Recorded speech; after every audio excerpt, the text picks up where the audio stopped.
BJP spokesperson Sudhanshu Trivedi today spoke at a press conference where he said that Azam Khan, claiming Muslims were behind the victory in the Kargil war, was an attempt to belittle the dignity of soldiers and to show martyrs in wrong light.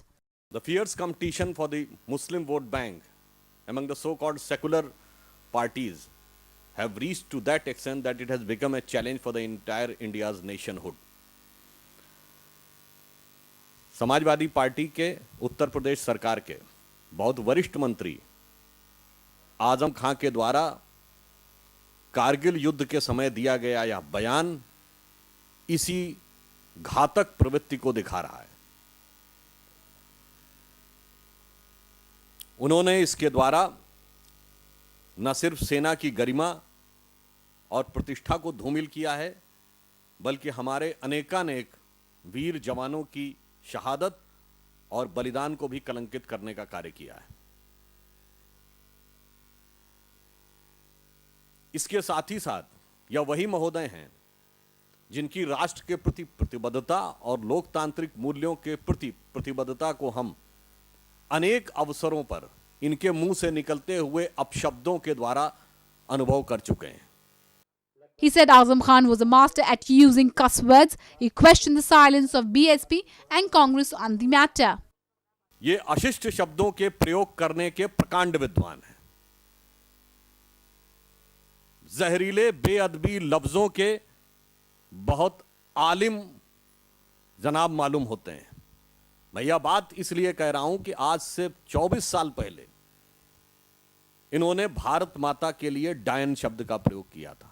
हाल के वर्षों के तमाम उदाहरण आपके सामने हैं, जब श्री नरेंद्र मोदी और अन्य लोगों के लिए किस किस प्रकार के निकृष्ट शब्दों का प्रयोग किया गया है, जिनका कि यहां पर उद्धरण करना गरिमा के अनुकूल नहीं होगा। इसके बाद कांग्रेस पार्टी, बहुजन समाज पार्टी और अन्य सेकुलर दलों की चुप्पी यह बहुत बड़ा प्रश्न चिन्ह है। Sudhanshu Trivedi asked the SP chief to answer some tough questions. मैं याद दिलाना चाहता हूं, यह समाजवादी पार्टी की सरकार ने मुजफ्फरनगर दंगों में केवल मुस्लिम समुदाय के लिए मुआवजा देने का प्रयास किया था, जो न्यायालय के हस्तक्षेप से रुक गया। अपराधों को विड्रॉ करने का प्रयास हो तो मजहबी रंग, तो वहीं केंद्र की सरकार ने भारत के इतिहास में पहली बार मुजफ्फरनगर दंगों में मारे गए लोगों की सूची मजहब के आधार पर जारी की थी। मैं पूछना चाहता हूं समाजवादी पार्टी के राष्ट्रीय अध्यक्ष श्री मुलायम सिंह यादव से, जो इस देश के पूर्व रक्षा मंत्री हैं, सेना के बारे में इतनी निकृष्ट और अपमानजनक टिप्पणी उनके वरिष्ठ सहयोगी के द्वारा की गई है। क्या उनका जमीर नहीं जाग रहा है कि भारत के पूर्व रक्षा मंत्री होने के नाते सेना की गरिमा और उसके प्रोफेशनलिज्म के ऊपर उठ रही उस उंगली का वो जवाब दें? He termed the silence a swan song for democratic values.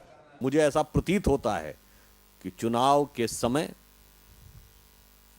Vote bank की लिप्सा में इन सारे दलों का इतने गंभीर विषय के ऊपर मौन लोकतांत्रिक व्यवस्था के लिए एक मौन शोक गीत जैसा प्रतीत होता है।